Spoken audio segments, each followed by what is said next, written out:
Hi hello నమస్తే, నేను మీ కట్టా కార్తీక్. పోసానికి ఇష్టమురళి మొత్తానికి రిలీజ్ అయ్యాడా? పవన్ కళ్యాణ్కి క్షమాపణ చెప్పాడా? మొత్తం స్క్రిప్ట్ అంతా సజ్జల రామకృష్ణారెడ్డి రాసిచ్చాడు, నాకేమీ తెలియదు, ఆయన రాసిచ్చిందే నేను చదివాను అని చెప్పాడా?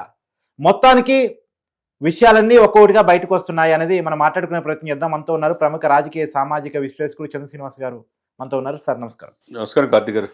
సార్, నేను పవన్ కళ్యాణ్ గారిని వ్యక్తిగతంగా తిట్టుంటే క్షమాపణ చెప్తున్నాను. చంద్రబాబు నాయుడు గారికి, లోకేష్ గారికి క్షమాపణ చెప్తున్నాను. తప్పుగా మాట్లాడాను, నిజమే. ఆ రోజు సజ్జల రామకృష్ణారెడ్డి గారు స్క్రిప్ట్ రాసిచ్చారు, దాన్ని చదివాను. దాన్ని సజ్జల భార్గవ్ గారు ట్రోల్ చేశారు. ఈ విషయాలన్నీ పోసానికి ఇష్టమురళి గారు పోలీస్ ఎంక్వైరీలో చెప్పారంట. ఎలా చూడాల్సిన పరిస్థితి కనపడతా ఉంది? రిమాండ్ రిపోర్ట్లో చెప్పారు. తప్పుగా అంటే పవన్ కళ్యాణ్ గారిని తిట్టిన తప్పు అనిపిస్తే ఏంటి సార్? చేసిందంత తప్పే అయితే అర్థమైంది. ఆయన మాట నోటికి అద్దు ఆపు లేకుండా మాట్లాడాడు. అవును. రిమాండ్ రిపోర్ట్లు కూడా పోలీసులు దాంట్లో చెప్పి దానికి సంతకం కూడా పెట్టాడు. ఏం పెట్టాడు? ఫస్ట్ నేను ఒక ప్రముఖ నటుడిని, చిరంజీవి గారి ఫ్యామిలీని, 2 డిప్యూటీ సీఎం పవన్ కళ్యాణ్ గారిని, చంద్రబాబు నాయుడు గారిని, లోకేష్ గారిని, వీటితో పాటు తన బిడ్డలకి దళితుడిని నేను ఇచ్చి పెళ్లి చేయను మా బిడ్డలకి అని చెప్పన్నాడు. తక్కువ దళితులను తక్కువ చేశాడు. సెక్షన్ 196 ఏం చెప్తుంది, 111 ఏం చెప్తుంది, 353 ఏం చెప్తుంది, మీద పెట్టిన సెక్షన్స్ ఏం చెప్తున్నాయి? ప్రశాంతంగా ఉన్న వాతావరణం విచ్ఛిన్నం చేయడానికి ప్రయత్నం చేయడం, కులాల మధ్య మతాల మధ్య విద్వేషాలు రెచ్చగొట్టేట్టుగా చేయడం, ఇది తప్పు కదా? నీకు ఎట్లా 41 నోటీస్ ఇచ్చి నేను బెయిల్ మీద బయటకు పంపిస్తారు? ఎన్నో ఒక ఎత్తు అయితే ఆయన ఒప్పుకుంది, మీరు చెప్పినట్టు సకల శాఖ మంది సజ్జల ఆదేశాల ప్రకారం ఆయన ఆఫీస్ నుంచి వచ్చిన స్క్రిప్ట్ ప్రకారం ఈయన చెప్పితే, ఈయనకి చెప్పిన దానికి ఎంత అనుకున్న నెలసరి జీతం 3,85,000 తెలుసా? ఏది ఈ మాట మాట్లాడినందుకు? అంతే సార్, ఇంతకుమించి ఏం చేయలేదు. 2019 నుంచి ఆయన జీతం వైసీపీ ఇస్తుంది. తర్వాత ఇచ్చింది ఫిల్మ్ డెవలప్మెంట్ కార్పొరేషన్ 3,85,000. సజ్జలు ఇచ్చిన స్క్రిప్ట్ నేను చదివాను. ఆ తర్వాత దాన్ని సోషల్ మీడియాలో మొత్తం కూడా సజ్జల భార్గవ్ వాళ్ళ అబ్బాయి సజ్జల భార్గవ్ రెడ్డి వైరల్ చేశాడు అనేది ఒప్పుకొని సంతకం పెట్టాడు. సరే, ఇదే నిజమైతే వీ స్టాండ్ ఫర్ పోసాని అని జగన్మోహన్ రెడ్డి గారితో పాటు ఆ ఎమ్మెల్యేలు, మాజీ మంత్రులు ఎందుకు అంటున్నారు సార్? అంటే మేము బండబూతులు తిడతానే ఉంటాం, ఇప్పటికీ ఎప్పటికీ అలానే ఉంటామనే? చేసిన తప్పును సరిదిద్దుకోవాలి, అవునా కదా? మీరు చెప్పినట్టు సారీ చెప్తారని చెప్పేసి తప్పైపోయిందంటే సారీ చెప్పి నాకు ఈ రాజకీయాల్లో ఉండను, నా బిడ్డలు పెళ్లి చేసుకోవాలని అంత మాత్రాన ఎందుకు వదులుతారు? అంతేగా, ఎందుకు వదలాలి? చట్టం తన పని తను చేసుకుపోతా ఉంది. ఇప్పటికి 9 ఇంతకుముందే హోంమంత్రి అనిత గారు ప్రెస్ మీట్ పెట్టి ఆ మాటలు పోసన్ అరెస్ట్ చేయడం తప్పు అని ఎవరన్నా ఒక్కరిని తీసుకొచ్చి నా ముందు నిలబెట్టండి, అతన్ని విడుదల చేయడానికి ప్రయత్నం చేస్తా, అతను కేసు పెట్టడం తప్పని మేము ఒప్పుకుంటాం, అయ్యో పాపం అనే వాళ్ళని ఒక్కరు చూపించండి అని అడిగారు. ఎవరు లేరు రాష్ట్రంలో. నువ్వు సభ్య సమాజం ఇదిని మర్చిపోయి అదేమంటే ఆహభావాలు ఇలా షట్ ఇలా అనుకుంటా లకాలను ఉపయోగించి తండ్రుల్ని, తల్లుల్ని, భార్యల్ని, బిడ్డల్ని ఎవరిని వదిలిపెట్టాడు సార్? ఆయన ఏం మాట్లాడదు? అది కరెక్టా? చంద్రబాబు నాయుడు గారిని ఏమన్నాడు, లోకేష్ని ఏమన్నాడు? ఆయన ఒకరిని వదిలి అసలుకి ఏంటి అంటే నీ నోరు అద్దు ఆపు లేదా? నువ్వు రచయితవే, అదే నాగార్జున యూనివర్సిటీ చదువుకున్నావు, నువ్వు ఒకప్పుడు ఏఎస్ఎఫ్ లీడర్గా ఉన్నావు. కొంతమంది నిన్ను భౌతికంగా లేకుండా చేయాలంటే కొట్లాట్లలో దెబ్బలు తగిలి పారిపోయి చెన్నై వెళ్ళిపోయాడు, అక్కడి నుంచి రచయితగా వచ్చాడు. అదే యూనివర్సిటీ నుంచి మేము బిఎల్ ఎంఎల్ చదువుకున్నాం, మేము పౌరులమే. I'm a layman, I'm not a lemon. మరి నువ్వేం చేసావు? నువ్వు విజ్ఞుడివి, విశ్వవిద్యాలయం చదువుకొని తెలుగు భాష మీద నైపుణ్యం పెరిగి ఒక రచయితగా పేరు పొందిన నువ్వు ఎందుకు విచక్షణ మర్చిపోయావు అనేది మా ప్రశ్న, మేధావులు ప్రశ్న, ప్రజల ప్రశ్న. ఆంధ్రప్రదేశ్ ప్రజలు చూడలేదా సార్? ఎందుకు పోసాని అరెస్ట్ అయితే ఒక్క సినిమా సెలబ్రిటీ కూడా స్పందించడానికి అసలు ముందుకు రాలేదు? ఎందుకు రావాలి? తోట ఆర్టిస్టులు కానీ ఎందుకు రావాలి? ఆ రోజు చిరంజీవి గారిని, ఫ్యామిలీని, పవన్ కళ్యాణ్ గారిని ఇష్టం వచ్చినట్టు మాట్లాడినప్పుడు మీరు ఇప్పుడు మిమ్మల్ని అరెస్ట్ చేస్తే అయ్యా అమాయకుడు శుద్ధపూస పోసాన్ని అన్యాయంగా అరెస్ట్ చేశారు అనుకుంటారా? విధి విచిత్రమేమో తెలియదు, షార్ట్ మీద అరెస్ట్ చేసి తీసుకెళ్లారు, చూసారుగా? షార్ట్ సినిమాల్లో కూడా ఉంటుంది, అత్తారింటికి దారేదిలో చూసారా ఆ ట్రీట్మెంట్? చూసారా? నీ వెనక ఏదో అదృశ్యమైన శక్తి ఉందమ్మా అంటాడు.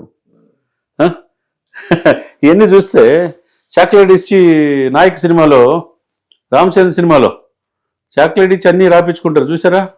దెబ్బలంతా గుల్లగుల్ల కొట్టి సేమ్ అయ్యే రోల్ చేస్తారు ఎక్కువగా. ఆయన చేసిన తప్పులు ఈరోజు ఇప్పటికైనా న్యాయం, ధర్మం ఉందని ప్రజలు అనుకుంటున్నారు సార్. లేకపోతే భాష కార్తీక్ గారు నమస్కారానికి ప్రతి నమస్కారం సార్. అంటే ఇక ఇప్పుడు ఈ అరెస్టులు కొనసాగుతూ పోతాయి చాలా మంది. ఎవరు అతిథులేం కాదు. మై హోమ్ పూజ కేంద్రంగా వైసీపీ అడ్డాగా అక్కడ అందరికీ మై హోంలో ఉన్నాయంట. మొన్న వంశీ అరెస్ట్ మై హోమ్ పూజ, తర్వాత పోసాని 3 ప్లాట్లు అంట ఆయనకి. 3 ప్లాట్లు అంటే 30 కోట్లు ఏమో. తర్వాత కేశినేని నాని, కొడాలి నానికి అక్కడే ఉన్నాయి. తర్వాత అనిల్ కుమార్ యాదవ్కి ఉన్నాయి, రోజాకి ఉన్నాయంట.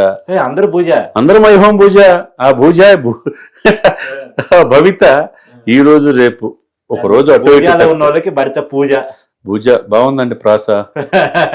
మీలో ఒక తెలుగు పండితులు కనపడుతున్నాడు. పూజలో ఉన్న వాళ్ళకి భరిత పూజ. తప్పదు.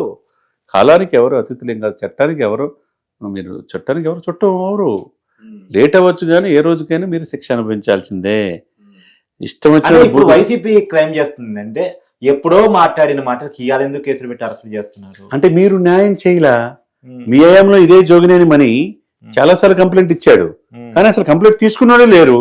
కోర్టులకు వెళ్ళినా పట్టించుకున్నాను లేరు. కక్ష సాధింపు కాదా? రెడ్ బుక్ రాజ్యాంగం కాదా? ఎలా కక్ష సాధింపు అయింది సార్? మీ 5 సంవత్సరాలు మీరు పట్టించుకుంది. ఇప్పుడు 9 మాసాల్లో మొదట ఈ ప్రభుత్వం వచ్చిన 1 నెలలోనే నేను లోపలేస్తే కక్ష సాధింపు.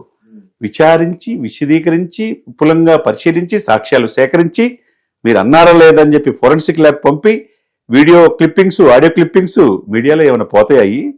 అవన్నీ సేకరించిన తర్వాతే మీ కేసు. అతను ఏం చేశాడు జోగినేని మని? అయ్యా గత 5 సంవత్సరాలు, 3 సంవత్సరాలు 2019 నుంచి మా దేవుడుగా భావించే పవన్ గారిని ఇష్టం వచ్చినట్టు తిట్టాడు అన్నాడు. అదేవిధంగా చిరంజీవి గారి ఫ్యామిలీ చంద్రబాబు కంప్లైంట్ ఇచ్చాడు. ఇచ్చిన వ్యక్తి ఇప్పుడు ఈ ప్రభుత్వం వచ్చిన తర్వాత మళ్ళా వదల్లా, పట్టుబదలని విక్రమార్కుల్లాగా డీజీపీ కాడి నుంచి, హోమ్ మినిస్ట్రీ కాడి నుంచి, డిఐజీ కాడి నుంచి, ఎస్పీ దాకా కంప్లైంట్ ఇచ్చాడు. చివరికి తప్పనిసరి పరిస్థితిలో ఇప్పుడు చట్టం ఉందని, న్యాయం ఉందని, రెడ్ బుక్ రాజ్యాంగం ఇవన్నీ ఏముండవండి. ఇక్కడ ఎవరు వైసీపీ చేస్తున్న పాయింట్స్ నేను రేవనెత్తున్నాను సార్. ఎవరు అవసరం లేదు సార్. ఆయన అడ్వకేట్ జనరల్ ఆయన పొన్నవోలు సుధాకర్ రెడ్డి చెప్తున్నాడు, ఆపరేషన్ సక్సెస్ పేషెంట్ డైడ్ అంట. అంటే మేము ఈ 41 సిఆర్పిసి ఈ నోటీస్ ఇచ్చి పంపిస్తారు, బెయిల్ ఇస్తారు అనుకున్నాం, కానీ మేము వాదనలు కొద్దిగా ఎక్కిపిస్తానే ఇవ్వలేదు bail. Operation success patient dead అంటే లోపలికి వెళ్ళాడని. ఇది ఒక 20, మాకు తెలిసి రాష్ట్ర వ్యాప్తంగా 20 కేసులు అంటే 16 కేసులు ఈ రోజు వరకు నమోదైనవి. 20 కేసులు ఉంటాయి. ఒక కేసు బయటకు వస్తే ఇంకో వెహికల్ రెడీగా ఉంటుంది అంటున్నాడు. ఆయన కూడా అనుభవం ఉంది. అంటే ఎవరిని రాబోయే 2-3 నెలలు పొన్నవోలు సుధాకర్ రెడ్డి ఎక్కే గుమ్మం దిగే గుమ్మం లేకుండా వాదించారేమో. ఆయన ఏంటంటే నైట్ 9:30 నుంచి ఎర్లీ మార్నింగ్ 5 వరకు వాదిస్తానన్నాడు. కానీ పరిగణలోకి తీసుకోవాలి జడ్జి గారు.